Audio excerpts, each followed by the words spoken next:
क्या पता है आप लोगों को कि भारत में जो कैदी होते हैं, कैदी यानी कि जो चोर डकैत कैदी होते हैं, जो जेल में कैद होते हैं, उसको अधिकतर देखे होंगे कि सफेद कपड़े दिए जाते हैं पहनने के लिए। वो क्यों दिए जाते हैं, इसके बारे में आज हम जानते हैं। देखिए होता क्या है, जो जेल होता है वो भागने के लिए नहीं होता है, यानी कि जो कोई काम करके आता है उसको पकड़ के रखने के लिए। तो उसमें होता क्या है, अगर कैदी को मान ले कि अगर सफेद के अलावा दूसरा ड्रेस पहना दे तो उसमें दिक्कत क्या होने वाली है, इसको समझते हैं। देखिए, अगर कैदी मान ले कि भाग रहा है तो उसमें क्या होता है, भागने पर सफेद कपड़ा दूर से दिखाई देता है, जिससे क्या होता है, कैदी आसानी से पकड़ा जा सकता है।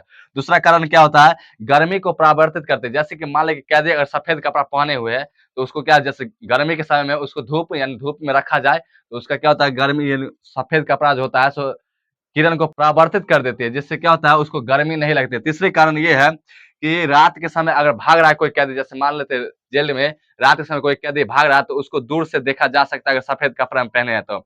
चौथा कारण है, कैदियों को दूर यानी दूर से पहचाने का तरीका यही है क्या, ड्रेस से। अगर ड्रेस मान ले कि दूसरा ड्रेस दे दे जैसे हरा पीला, तो ये क्या होगा, अगर भाग रहा है या कोई डकैती कुछ भी कर रहा है तो उसमें पकड़ में नहीं आएगा, इसीलिए कैदियों को सफेद ड्रेस दिया जाता है। तो आप लोग समझ गए होंगे।